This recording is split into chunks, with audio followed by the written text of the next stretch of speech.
sur le streaming, je suppose. Dans 20 secondes, donc.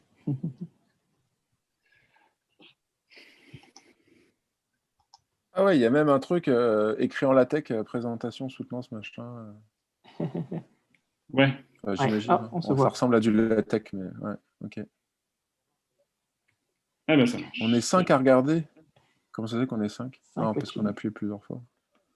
Moi, je Deux suis maintenant. sur Ouais, il y 2 en a plus que ordinateurs, donc ça doit être pour ça. Ouais.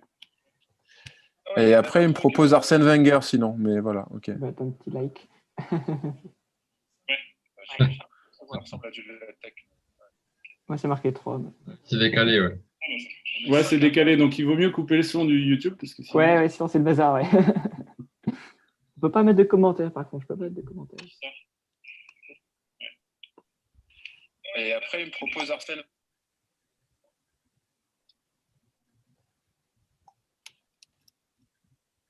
Et Vincent, le cap visio, là, parce que j'ai reçu le mail de Tung, il nous a envoyé tout, super, merci. Mais du coup, pour Adrien, il faut envoyer le lien nominativement, on pourra le partager, parce que je voulais le partager genre, sur les réseaux sociaux pour que ça soit plus facile, genre un lien YouTube ou un truc comme ça le jour d'avant ou un peu avant. Vous savez comment ça marche? Il faut que ça soit nominatif, la liste des gens qui ont accès sur Cap Visio. On n'a pas d'infos. Je sais pas. Tu ne savais pas du tout, ouais. Okay. Non. Non. Non, il y a tout qui passe en premier. Donc, ouais. Vas-y, Laurent. Non, je disais, ils vont peut-être pas nous répondre. Hein. Bah ouais. Tu veux un peu dire l'école doctorale? Ouais. Ouais. C'est embêtant, quoi. Bah, je sais pas, votre étudiant, il n'y a pas très longtemps, il est du filet. Je peux mais il y a très longtemps. Ah, vache, moi, ça rame à fond parce que j'ai deux. Ouais, avec les deux, je pense que là, ça va commencer à devenir compliqué, là. Faut pas ouvrir le live en même temps, oui. Ouais. Moi, je vais. La caméra parce que sinon, je pense. Je vais fermer YouTube, moi. Bon, ça a l'air de marcher, en tout cas. Oui, ça a l'air. Ouais, ça a l'air de marcher, ouais. Sinon, je peux rester sur YouTube, si vous voulez. Ouais. Quelques secondes de décalage. Hein? Il est en retard, ouais.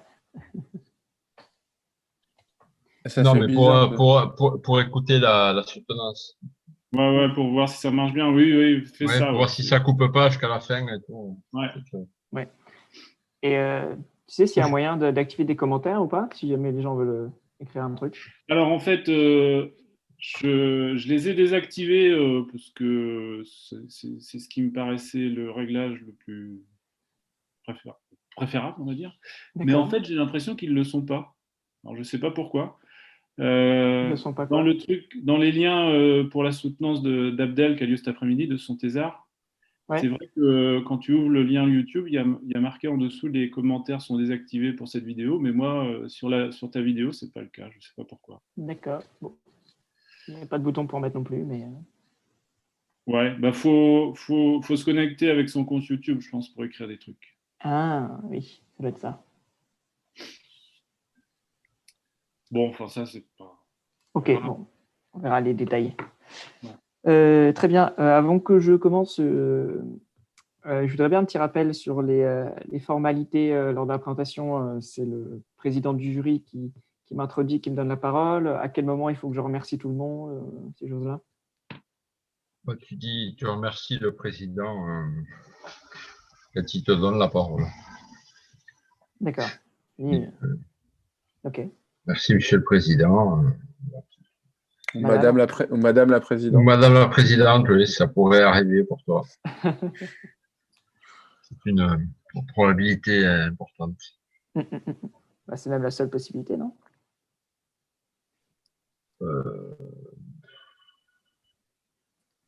Non. D'accord. Non, ça pourrait être Chris, par exemple. Ouais. Ok. Du coup, je remercie le président quand il me donne Mais la parole. ça va. Enfin, bon, après, c'est plus compliqué. C'est plus simple d'avoir quelqu'un qui est français, quoi. Ouais. Voilà. Il connaît un peu les soutenances Ouais. en France, quoi. Oui, c'est plus simple comme ça. Ouais. OK. Après, je présente. Après, je dis Oui. merci. Est-ce que vous avez des questions? Après, il y a des questions? Oui, enfin, ça, il y aura des questions.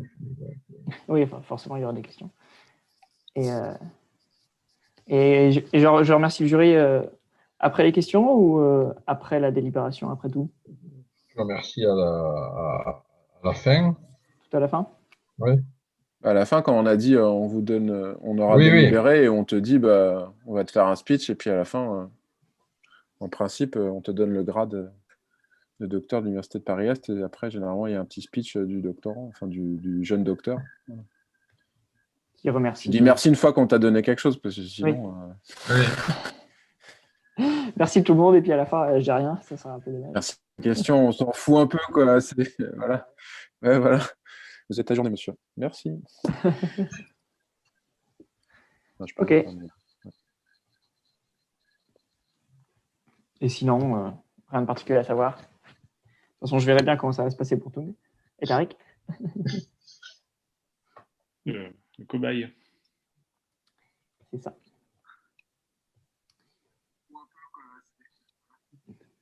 Alors. Puis de toute façon, tout va être en anglais, donc ça sera Thank you, Mr. President. Alors, je ne sais pas si on dit comme ça, mais. Oui, il n'y a pas besoin de réfléchir pour le vouvoiement ou le tutoiement. Thank you, President. Ouais. Benjamin, on a toujours rien reçu, là. Bah, moi, j'ai rien reçu. Après, Bah, c'est pas hier peut-être soir, j'ai non essayé de plus. l'appeler, j'ai pas réussi à l'avoir, mais je peux essayer de lui passer un petit coup de fil pour qu'il envoie le. Ouais, au Je moins sais le. qu'aujourd'hui et demain, il est au taquet. Je sais qu'il fait il est 8h-19h en réunion. Je ne sais pas si je vais arriver à l'attraper, mais je vais peut-être lui mettre un SMS pour lui demander. Je ne sais pas si à quel point c'est critique au niveau de votre école doctorale, s'ils sont taquets sur les dates ou si c'est. Voilà. Mais qu'on ne se mette pas dedans pour un truc comme ça. Parce qu'effectivement, s'il a juste Non, le papier à signer pour dire OK pour autorisation à soutenir, ce qui fait à peu près aucun doute quand même. oui, il faut au moins qu'il renvoie le papier d'autorisation, quoi. Ouais. Le rapport, bon, c'est plus pour en tenir compte pour la soutenance, quoi. Ouais. Ouais, ça marche. Bah, je vais lui en mettre un petit SMS du coup. Ça marche. Vous voyez mon écran? Ouais. Ouais. Moi, je vais me mettre sur YouTube. Ok, tu auras un petit peu de retard. S'il n'y a pas d'autres choses à discuter, et après, je vous rejoins sur, Ouais. Façon, là, sur Zoom. on fait en conditions réelles, tu fais 45 minutes, Adrien, puis on débrief après. On est d'accord? Oui, c'est un peu ça, oui. Bon, hier, je faisais 48 minutes, mais. Non, mais enfin bref, tu Voilà. fais ce que tu as à faire, puis quand tu as fini, on débrief. Okay. Oui, tout à fait. Est-ce que vous voyez ma tête ou pas du tout? Ouais. Oui, d'accord. Moi, je vois que mon écran. Mais du coup, elle apparaît où ma tête? À droite. À droite, parce que du coup, ça va masquer une partie de l'écran. Ben, Peut-être que j'en prenne compte dans les slides. c'est en petit, donc ça va. Non, moi j'ai tes diapos en plein écran à gauche et ta tête en petit à droite. D'accord, ok. Tu fais side by side speaker et ça fait comme ça. Si tu fais standard, je crois que c'est différent, on peut balader ta tête par-dessus. Ok. Voilà. Ça dépend des autres. Sur YouTube, t'es en haut à droite. Et donc, ça gêne pas les slides. C'est vrai, sur YouTube, je l'ai aussi, ouais. Bon. Parce que pour la présentation NSB, le truc que j'avais enregistré, j'avais dû garder un espace sur les slides pour mettre la vidéo. Ouais. Non, mais là, c'est bon. C'est bon. celui qui apparaît, moi, c'est celui qui parle. Donc, je vais me mettre en mute et il n'y a que toi qui va parler, donc on te verra. Effectivement. Ok. Bah, quand tu veux. Ouais. Très bien. Je vais juste chercher un chronomètre pour savoir où j'en suis, et puis je reviens.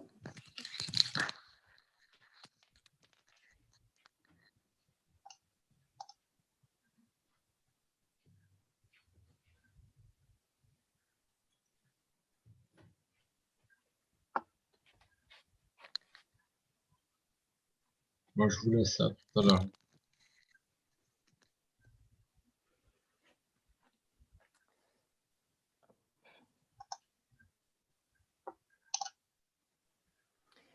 Ok. Bon, c'est un détail, mais le président du jury lit mon sujet de thèse, non? Je n'ai pas besoin de le relire. Je ne sais pas. On ne sait pas. Johan? Généralement, moi, si le président, il présente rapidement le sujet de thèse et puis dans quel laboratoire ça a été fait, etc. Et puis il présente les membres du jury aussi, généralement, Oui. avant que tu parles. Et Oui, puis donc après, c'est il pas dit, bien. monsieur, vous avez 45 minutes pour nous présenter vos travaux. Puis tu y vas. Très bien. Bon, bah, du coup, je vais pas représenter ça. Okay. So, as you certainly know, building thermal insulation has a major role to play in the mitigation of climate change.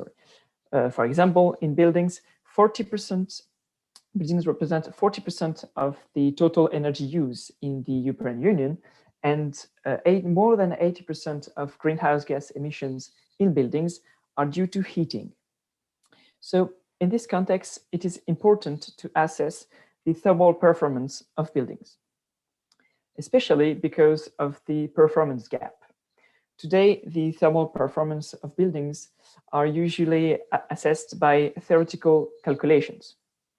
And when these results are compared to reality, when measurements are made, we may observe a discrepancy, which is due to aging, moisture, quality of construction, or the presence of thermal bridges.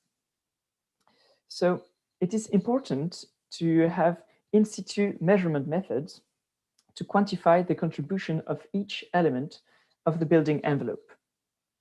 So the objective of my thesis is to develop fast and reliable in situ measurement methods of the thermal performance of building walls and thermal bridges.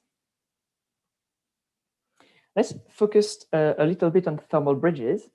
So there are all the defects and irregularities in the building envelope that locally generate additional heat losses. It is important to study them because they may represent up to 30% of overall thermal losses, and they may also lead to water condensation and mold growth issues. There are many different types of thermal bridges in buildings, and we can define mainly two categories. We have geometrical or structural thermal bridges. They are due to the overall structure of the building, such as we can see here, an intermediate floor, a wall junction. And we define also material-related thermal bridges. So they are due to the mechanical systems used to hold the insulating materials. As we can see here, metal supports, metal rails.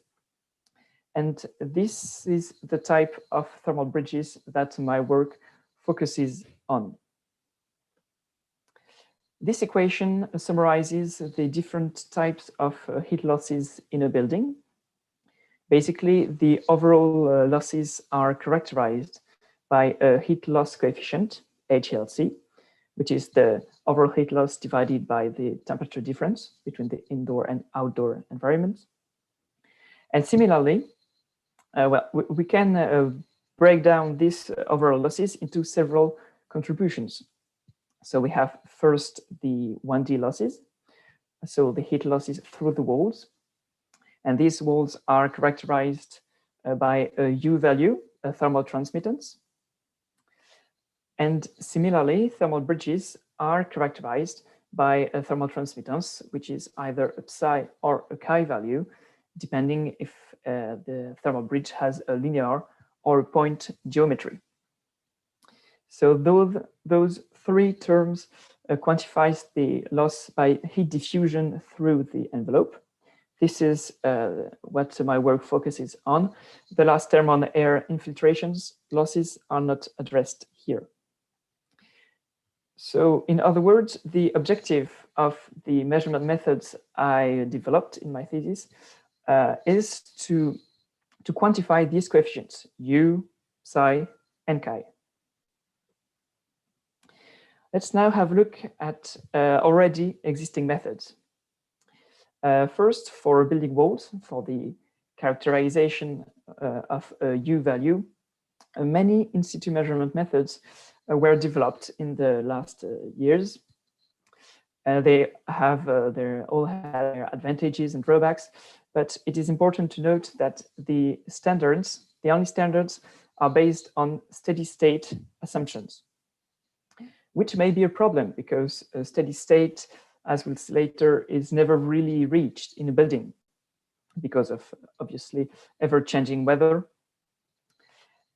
And for thermal bridges, there's a very few experimental work that were done to quantify these thermal bridges.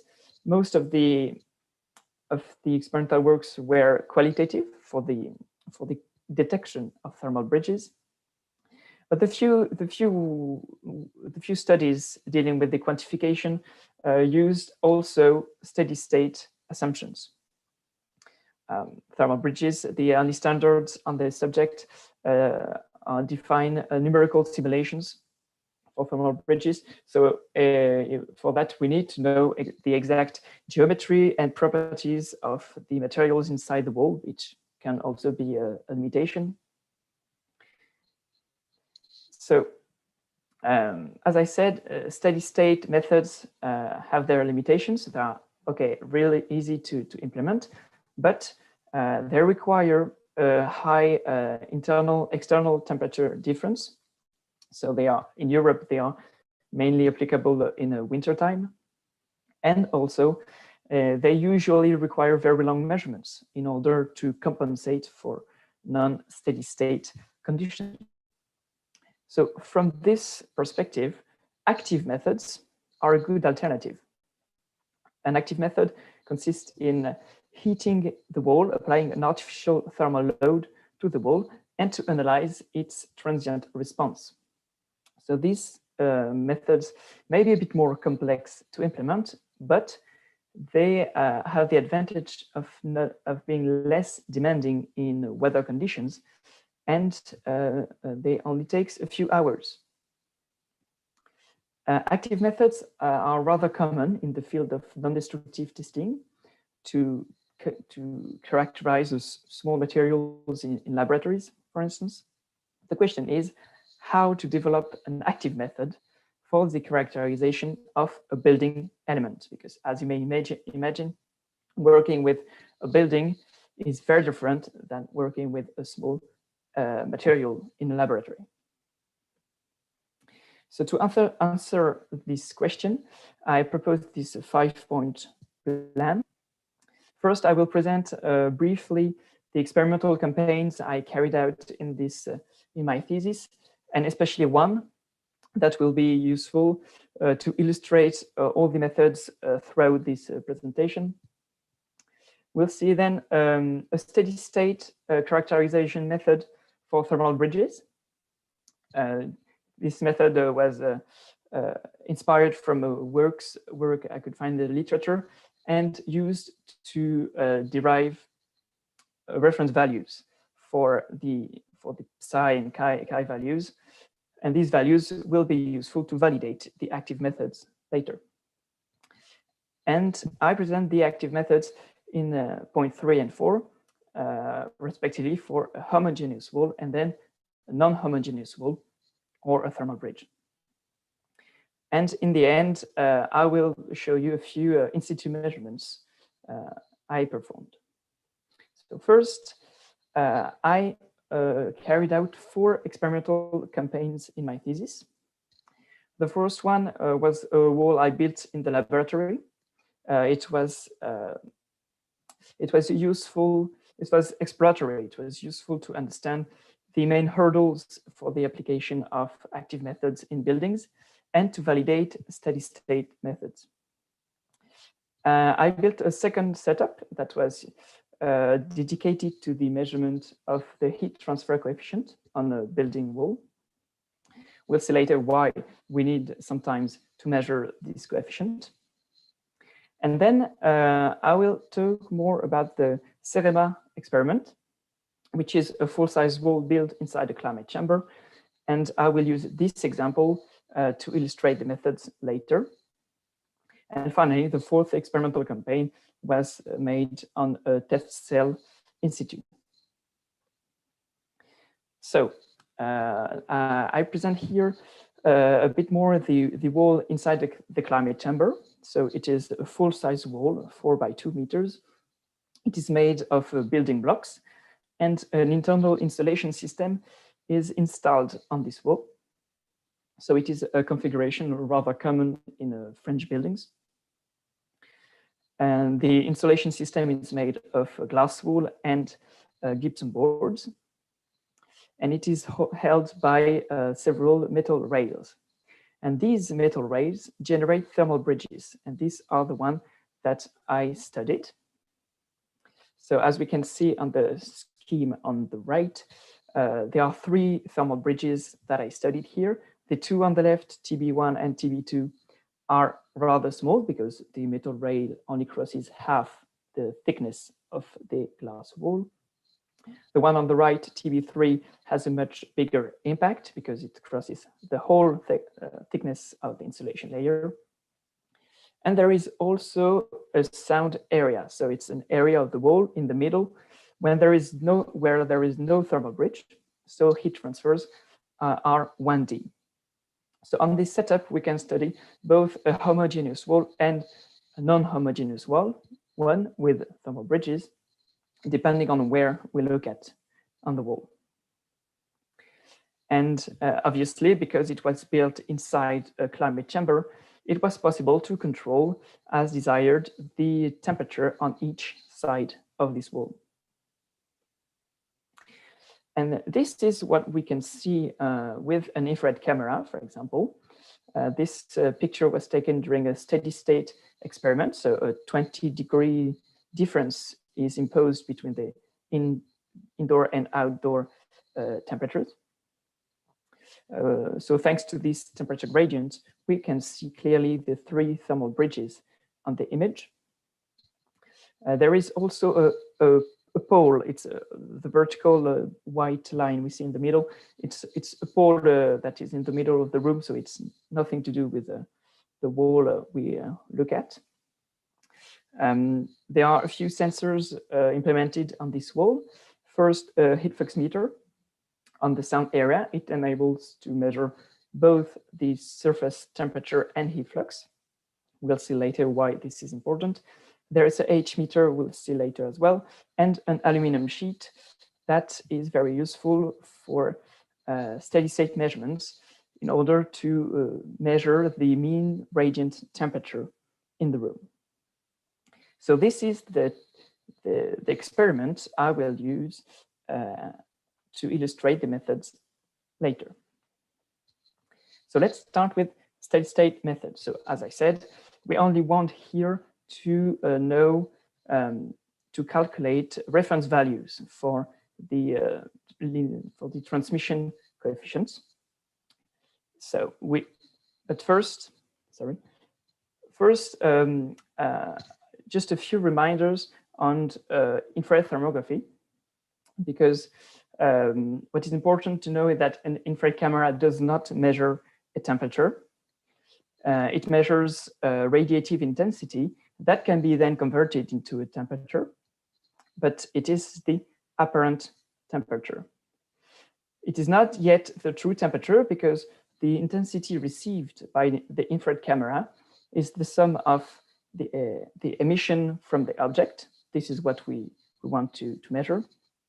But there is also reflection from the surrounding environment and atmosphere attenuation and emission. So at the end of the day, if we want to measure the true temperature with an infrared camera, we have to know the wall emissivity, the mean radiant temperature of the surrounding objects, the temperature of the atmosphere, so many things. So at the end, an infrared camera is probably the worst sensor to measure true temperature in terms of uncertainty. But it is very useful to measure temperature differences of 2 objects inside the same thermal image, because these temperature difference are only depend on the wall emissivity, so the uncertainties are much lower. So let's come back to our wall when we have 3 thermal bridges. From the thermal images in steady state, we can extract apparent temperature profiles on each thermal bridge, and also the mean radiant temperature measured on the aluminum sheet, which works like a mirror. And from these apparent temperatures, we will be able to measure the psi value of the thermal bridge. And for that, we introduce the incidence factor. It is the ratio of the heat flux on the thermal bridge divided by the heat flux away from it. And with a few hypotheses, mainly that the air temperature needs to be equal to the mean radiant temperature. Asdrubali and al. Showed that this incidence factor may be calculated only from temperature measurements. So here in this equation, the heat transfer coefficient H or the emissivity epsilon does not appear. But here we have to measure true temperatures with an infrared camera. So the uncertainties are rather high. And for this reason, I proposed a new approach. And with this very same hypothesis, we can show that the heat flux ratio is equal to the radiative heat flux ratio. This is interesting because it enables us to calculate the incidence factor only from apparent temperatures measured by the camera, the infrared camera. So the uncertainties are lower. To conclude on this, I will not show more details about this, but I applied this method on several experimental campaigns, and I obtained good reproducibility, good agreement with the numerical simulations.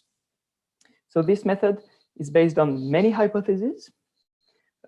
Mainly, we need a steady state and air temperature equal to the mean radiant temperature.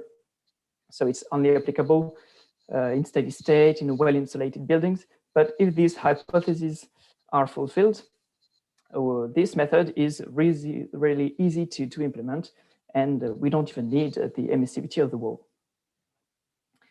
So it is very interesting for the quantification of thermal bridges inside a climate chamber, which works well here. But for in-situ applications, it's not very adapted. That is why I will now present you active methods. So let's forget for a moment thermal bridges. Now we're going to work on a homogeneous wall.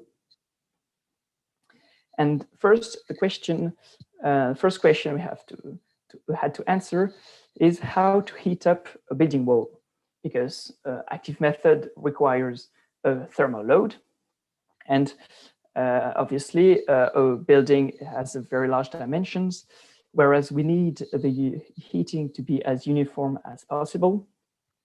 And the method also has to be applicable on site, so we cannot use too heavy equipment.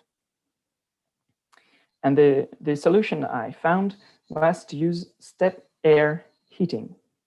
It means that we implement several electric fan heaters inside the room. They will heat the air, and the air will then heat up the walls on the room. So this is rather easy to implement. And I showed here the temperatures measured during one typical test inside a climate chamber, when we can see that the internal air temperature rises from 15 to 30 degrees in about 8 hours. On this example, this is the thermal load we apply to our wall. On this example, the external temperature is kept constant, which is easy in a climate chamber, but many different configurations were tested, as I will show later. Okay, so now that we have our thermal load, we want to know what model to define, because we will use an inverse method. So what is an inverse method? Basically, if we can have a model, which is called the direct model, it takes as input several parameters, the initial conditions, the thermal loads, and the structural parameters. So these are the ones we want to estimate. If we have all this, the model can compute, for example, the surface temperature of the wall. This is the model output, y mo. So this is the direct model, but what we want to do is exactly the opposite. We can measure the surface temperature on the wall, and from this, we want to estimate the structural parameters of this wall. That is the inverse method. Mathematically, it is an optimization problem because we want to minimize the cost function here, J, that quantifies the difference between the measurements, Y, and the model, Y mo. And so there we need an algorithm to find the best parameters, beta, that will minimize this function. The minimization relies on the sensitivity matrix, which will be very important, as we'll see later. It is defined as the partial derivatives of the model according to its parameters. Here, the problem is nonlinear. So the minimization problem needs an iterative procedure. In my work, I use the Levenberg-Marquardt algorithm for its robustness and because it's been widely used in the past. The problem is that inverse problems are usually ill-posed in the Hadamard sense. It means that the parameters of the model may not be estimable for the given model and the given measurements. Sometimes if there are too many parameters, we cannot estimate all of them at once with the data available. And there are several mathematical tools to assess the ill-posedness nature of inverse problem. So there's the reduced sensitivity analysis, the variance-covariance matrix, the rank of the sensitivity matrix, and the residuals analysis. We'll see some of these tools later on one example. But first, as I said, we need a model. To apply an inverse method, we need a direct model. So how do we model a homogeneous wall? And especially because we need to pay attention to the parsimony principle. To apply an inverse method, the model has to be complex enough to capture the physics, of course, but simple enough for the parameters to be estimable, for the problem not to be too ill-posed. And it is important to know that there is no one model better than any other in any situation. In our case, the best model depends on the wall and the weather conditions. But here we are dealing with the homogeneous walls with 1D heat transfers, so the model can be 1D as well. We suppose the thermal properties independent of the temperature, which is sensible given the small temperature difference involved. And I implemented these models with the thermal quadrupole formalism. And this kind of semi-analytical model is very useful to model 1D multi-layer problems. But still, we might need some model reduction steps. We might have still too many parameters, as it is the case here. And especially, if we want to model the whole problem, we have to model also the heat transfer coefficient on the internal surface of the wall. And several studies showed that the high sensitivity of the model to this coefficient is a problem because we don't really want to estimate this coefficient. We want to estimate the thermal resistance of the wall. So this undesired parameter may cause a few problems. And also the operative temperature inside the room. So it's a weighted average between the air temperature and the mean radiant temperature. It might be complex to measure. So for these reasons, I proposed a new approach, which consists in measuring both the surface temperature and heat flux on the wall surface with a heat flux meter and a thermocouple, so contact sensors. And this enables us to remove the H value from the equations. So this is the first model reduction steps. We can get rid of this coefficient by measuring the temperature and the heat flux. And in my model, I use the temperature as input and the heat flux as output. This is choice. The other way around could have been possible, but I choose to work on the heat flux, as you will see here. On the right, you can see measurements made still on the wall inside the climate chamber, where we can see that the surface temperature rises in red, and the heat flux measured here is it's the noisy blue curve. You can see that it rapidly reaches a maximum and then decreases. So these are the data we have available to estimate the wall thermal resistance. And on this example, where we have a 3-layer wall with gypsum, glass wall, and building blocks, we can show that in certain conditions, we can reduce the model even further. Typically here, if the external temperature is constant, we don't have to model the heavy layer, the 3rd layer, because it has a very high thermal inertia. And if we want to measure the thermal resistance of the insulation system, we can do it with this rather simple 4-parameter model. Basically, we model only the first 2 layers, gypsum, glass wall. Each one has 2 parameters, a thermal resistance R, and the other parameter, it could be a thermal capacity. I prefer working with B, with thermal effusivity, but it doesn't make very much of a difference. And with this simple model, that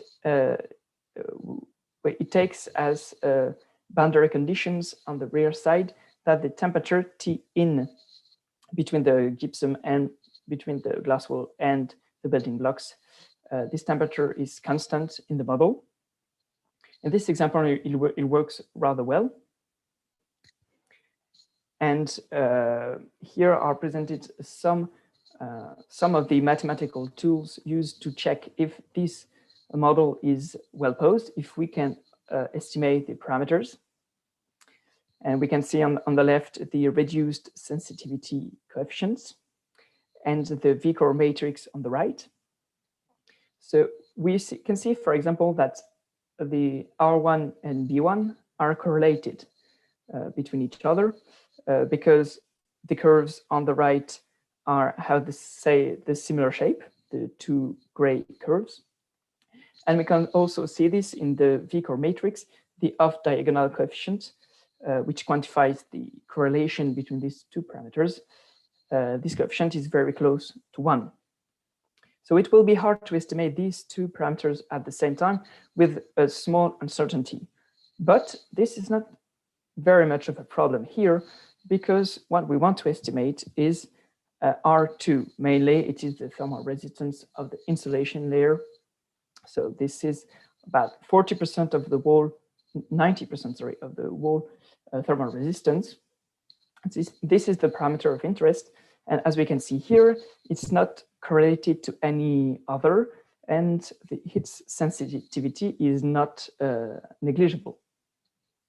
And in the end, we can see on the diagonal of the V-core matrix that this parameter, on this example, for the given data, for a given model, can be estimated with a 2% uncertainty. So that is just one example. Here I show the results after application of the minimization algorithm. We can see on the right that the model fits well the measurement data. The residuals, so the difference between measurements and the model, are rather flat, as we can see. Only remains the random noise, the random measurement noise. So the model is well adapted to the problem. And on the table on the right, we can see that the estimated parameters are rather close to their reference values. And the reference values were derived from laboratory measurements or manufacturer's data. And we can see that on this example, with a very simple model, we can estimate rather well the thermal resistance of the insulation system, especially R2 is a little bit underestimated, but it's very close to the reference value. And we can even show that on this example, just 5 hours of measurement are enough to estimate this R2 with a good uncertainty. So I showed here the method applied on one simple example where the external temperature is constant. Obviously, this is not the case in situ. That is why I performed many experimental tests inside the climate chamber with different configurations. So I tried to vary the external temperature. And in order to model day-night cycles, I imposed a sinusoidal signal on this temperature. I tried 6 different configurations with different amplitude and mean value of these oscillations. And for each configuration, I tried to apply the active test at different moments of the day, as we can see on the graph. The active test, so when the internal temperature increases, it is applied sometimes when the external temperature is constant, sometimes when it's increasing, minimum or decreasing. So I tried many different configurations, and this is but as I said before, the 4-parameter model I presented you earlier is not adapted in all configurations. Typically, if the external temperature is no longer constant, we will have to model the 3rd layer, the building blocks. But here, in this 3-layer model, we have too many parameters, 6 parameters. We cannot estimate them all at once. So I propose a 2-step approach where we first estimate the parameters of the building blocks from external measurements, and then apply these values inside the model based on internal measurements. And this enables us to estimate the thermal resistance of the wall. This is another example of a model. Different models could have been defined as well. And here are the results for the 27 experiment active tests I carried out. We can see that the thermal resistance of the insulation layer is rather well estimated. We have a good reproducibility. The estimated values are about 5% away from the reference value obtained in steady state. So this validates the method on a homogeneous wall, where here the method is rather robust to non-constant external temperature. So this is not quite in situ configuration yet, but in many configurations tested, the method works. So to conclude, I developed an in situ measurement method of the thermal resistance of a homogeneous wall based on an inverse technique. The model applied to this inverse technique depends on the wall and the weather conditions. So several models can be tried, and we have to find the one that is most suited to our case. So this method is very, very interesting. It has one major limitation. It is that it is based on local measurements. It is based on contact sensors. So when we perform a measurement, we have to assume that these local measurements are representative of the whole wall, which may not be the case. This is why I then generalized this method to non-homogeneous walls. So let's see how we can use this type of method for a non-homogeneous wall or a thermal bridge. So this is what we already have. on a homogeneous wall, we measure surface temperature, surface heat flux.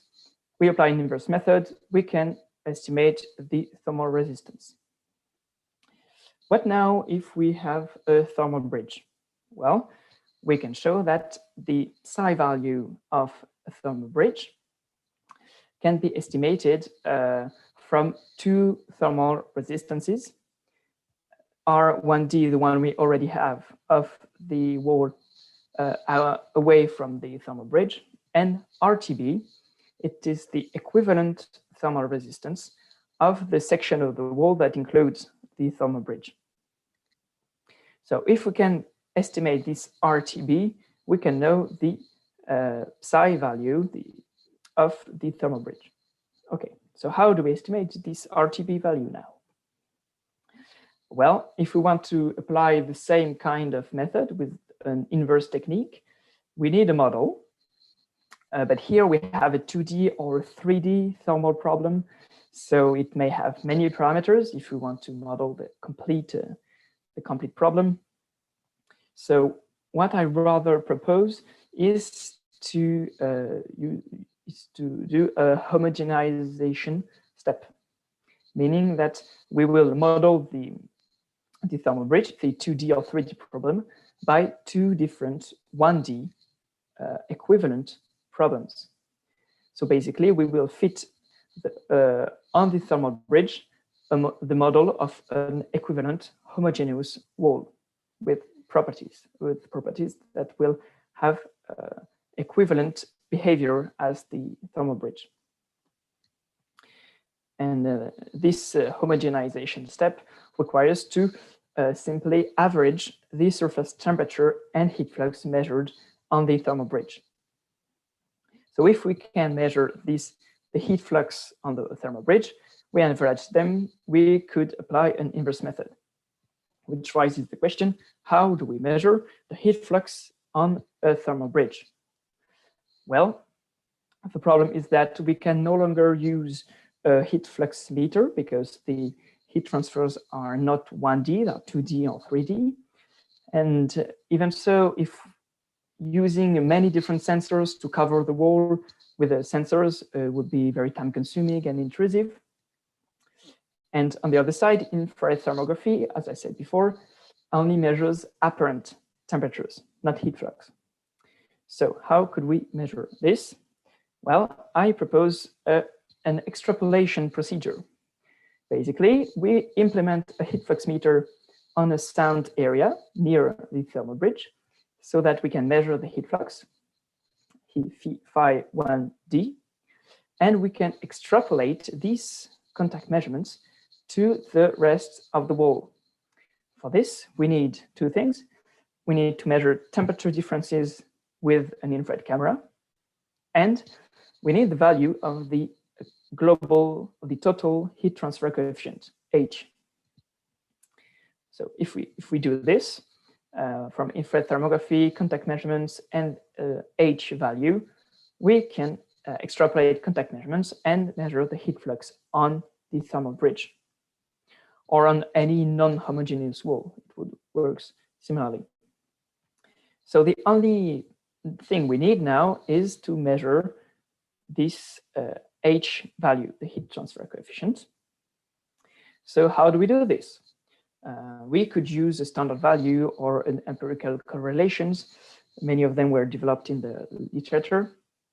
But here we are in a situation where we heat the air inside the room. So the convection may be very different from standard cases. So these standard values may not be relevant. That's why it is more interesting to measure in situ the heat transfer coefficient. The problem is we don't know the operative temperature. So the weighted average of the air and mean radiant temperatures that takes into account convective and radiative heat transfers. It's very hard to measure it during an active test because we heat up the air with the heaters, so it's complex. The usual assumption that is the operative temperature is equal to the air temperature it's no longer valid during active tests. It's usually used in buildings in steady state, but here it is not possible to use it. And for this reason, I developed several methods to measure the H value without knowing the operative temperature. I developed 5 methods. 2 of them are inspired from what I could find in the literature. 3 are original. I'm not going to present them all today. I just would like to focus on the one I call the harmonic excitation method. It is, I used it I used it a lot because of its robustness and because it only needs one sensor. This is the one I show here. It is made of an array of thermoelectric coolers or Peltier modules. These modules are sandwiched between 2 aluminum plates, and a heat flux meter is put on the surface of the sensor. The idea is that if we apply a sinusoidal voltage to these thermoelectric coolers, the surface temperature and heat flux on this device will also be sinusoidal, as we can see here. And this enables us to work in the frequency domain, and from the amplitude and phase lag of these 2 signals, temperature, heat flux, we can measure the heat transfer coefficient on the wall surface. So this is one of the methods I developed, and it works rather well. And then I validated the extrapolation procedure on this test, on this experiment I carried out in the laboratory. Basically, on this setup, we have 2 1D zones they have a different thermal behavior, and we have a heat flux meter in each one of them. And as we can see on the graph on the right, the heat flux measured on the sensor number 2 may be extrapolated from measurements from sensor number 1. And we can see that the red and yellow curves are rather similar, meaning that the extrapolation process works well to measure the heat flux here on the second zone. So the measurement of the H value works, the extrapolation process works. Now we have everything we need to measure the psi value of thermal bridges. And this is what I do here on the Cerama experiment with the wall inside the climate chamber. From the infrared thermography, during the active test, we can measure the temperature difference, the graph on the left, temperature difference between the thermal bridge and the sound area where there is a heat flux meter. And from this, we can extrapolate the heat flux. So we have this graph on the right, where for each thermal bridge, we have the average surface heat flux. And now that we have this data, we can apply an inverse method, fit a model to this data, and estimate the equivalent thermal resistance of each thermal bridge. And from this equivalent resistance, we can work out the psi value. Here I gathered all the results for each thermal bridge for each 25 experiment carried out in this setup. And we can see that there is a rather good reproducibility. The psi value for each thermal bridge is estimated with about 20% uncertainty. And the agreement with the steady state reference values is rather good. So this validates the generalization of the active method to thermal bridges, and more generally to non-homogeneous walls. Here I gathered the main features of these methods. We need still a few hypotheses. mainly uniformity of the heat transfer coefficient, of the emissivity of the wall, and with few equipment, mainly contact sensors, infrared camera, and H meter to measure the heat transfer coefficient, we are now able to estimate the psi value or thermal bridge, or similarly, we could obtain a map of the U value of a non-homogeneous wall, for example. So that is very interesting. Sorry. And to finish, I will present a few in situ measurements, because every result I've presented you so far were obtained in a climate chamber, which may not be representative of an external environment.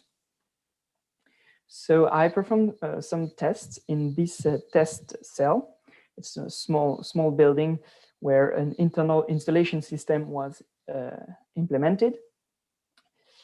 So in the end, we have a gypsum board, glass wall behind, and then an external facing of polyurethane. And I applied this method first to measure the U value of these walls. This is the experimental campaign I conducted. I performed 6 active tests. We can see here the internal air rises each time we perform the active test. We can see on the bottom that the external surface temperature is different from one experiment to the other. It sometimes is increasing, sometimes decreasing, sometimes constant. Some experiments were made during the day, others during the night. And in the end, it works well. But first, in order to apply an active method, once again, we need a model. And we don't want here to estimate the thermal properties of each layer of gypsum, glass wool, and polyurethane. We mainly want the overall thermal resistance. So that's why we can use a more simpler 2-layer model. So basically the glass wool and polyurethane layers, which have similar properties, we will modeled as a single layer. And with this reduced model, we can estimate the thermal resistance of the wall. Here I show the results obtained from different models of different complexity. For example, the blue one, A2, supposes that the external temperature is constant. And as we can see here on a real on in situ measurements, this is not the case, and the model is not able to really estimate the thermal resistance. But with a more complex model, like the one in red, we can take into account the weather variations and estimate the wall thermal resistance with much better results. You can see here in these 6 in situ tests performed, there is a rather good repeatability, good agreement with the steady state values, where the estimated resistance is about 10% away from them. So we can conclude that the method works well, even in situ. I also tried to apply this method to the thermal bridges inside this setup, but they were so small that the method was not accurate to measure their psi value. So I will only show you results on the thermal resistance of the wall. To conclude my work, I developed several in situ measurement methods for the characterization of thermal bridges in situ. I mainly reduced the uncertainties of an existing methods. And then I developed active methods for the characterization of a homogeneous wall, and then a non-homogeneous wall, or non-homogeneous wall, thanks to an extrapolation process based on measurement of the heat transfer coefficient. I summarized here on this slide the different papers I published on my work. So I have 4 scientific papers. They are all already published and available. I went to 2 international conferences and 2 national conferences to present the results of my thesis. Thank you for your attention.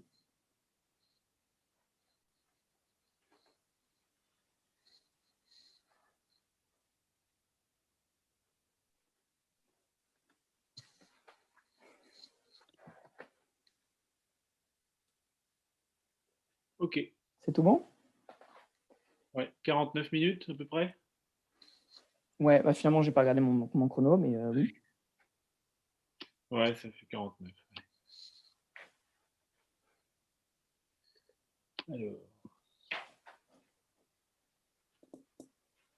Bon, j'ai bafouillé un peu, hein, je suis pas encore prêt, mais globalement, Bon, ça va, ça va. vous avez pu comprendre un peu ce que je voulais présenter. Oui.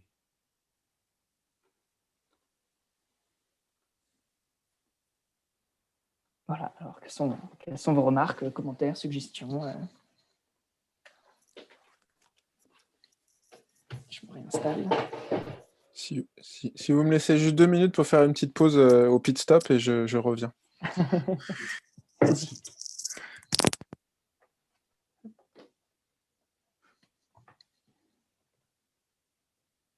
Laurent doit être encore en train d'écouter la présentation, Ouais, non? je pense, ouais. J'ai l'impression que ça a ramé un peu, il va nous dire. Mais... Ah oui? Après, ma connexion n'est pas bonne, hein, pas très bonne à la maison, je suis en 4G. Ouais, alors là, je sais pas. C'est peut-être ma connexion à moi aussi pour envoyer sur YouTube, j'en sais rien. Bon. Ouais, d'accord. Et vous avez vu ouais, enfin sur YouTube, c'est bon. Hein. Oui, c'était bon. Ouais. Ok, bon bah c'est déjà ça. Alors je sais pas ce que vont dire les autres, mais moi, quand j'ai trouvé ça très bien hein, ensemble. Oui, il n'y a rien qui Ta conclusion est très très brève. Trop brève peut-être. Ouais. De mon point de vue. D'accord, oui. Oui, c'est vrai que. Johan est parti aux toilettes, si j'ai bien compris, Laurent. Il va revenir. Ouais, ta conclusion, ça va. Oui, ok. Je pense qu'il va falloir. J'élabore la conclusion. Développer un peu plus et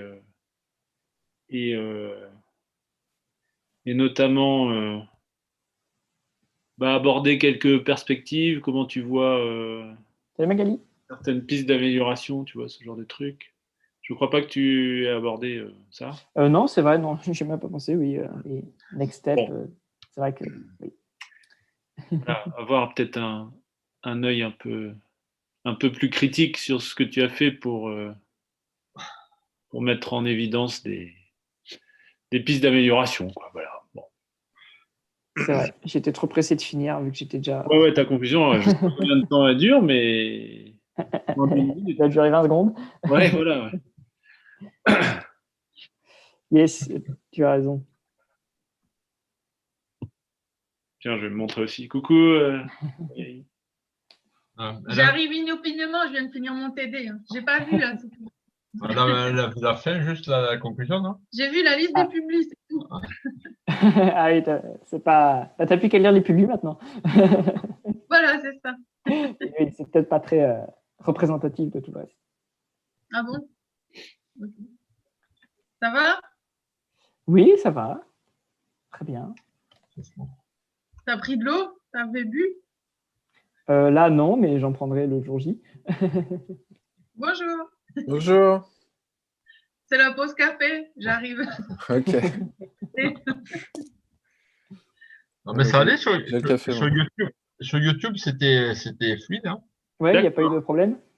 Non, mais chez moi, ça ramait. Hein. Mais du coup, c'est la connexion c'est quand tu as les deux en même temps, locale qui fait ça. Ouais. Ah, mais t'avais les deux. Je me demandais si c'était lié à ma box. Le transfert depuis mon compte YouTube sur le streaming, mais du coup, c'est pas ma box qui intervient, donc c'est bon. Tu me dis que ça rame, parce que moi, ça ramait. Hein. Mais c'est parce que je suis sur 2 ordinateurs en même temps. Donc... Oui, peut-être. Non, mais ça passe pas par ton ordinateur, le transfert. Non, j'espère pas. Ouais. Bah non, c'est de serveur à serveur, quoi. Enfin, Donc, je pense que ça, c'est indépendant. Et toi, Johan, tu n'as pas eu de soucis? Et moi, j'étais sur Zoom, ça marchait très bien. Oui, moi aussi, sur Zoom, ça marchait bien. Voilà. Parce qu'en fait, quand je regardais sur YouTube, progressivement, ça prenait de plus en plus de retard, j'avais pas le son. Et au fur et à mesure, il y avait plusieurs minutes de décalage, quoi. Mais en rechargeant la page, ça revenait à 20 secondes avant. Donc c'était Après, les gens, ils peuvent faire sur le téléphone, peut-être, je sais pas. Enfin, tu sais. Je n'ai pas essayé sur le téléphone. Ouais. Non, mais Laurent a dit que ça marchait bien sur YouTube, donc c'est bon. Non, ça marchait bien. Hein. Ça allait. C'était déjà ça. Bon, après, tu as ton image qui masque des fois des trucs un peu importants. Ouais. Ah, c'était ma question tout à l'heure, quand même. Et quand l'image est sur les diapos? Ouais, elle est en petit, mais elle est superposée sur le coin en haut à droite. Ouais.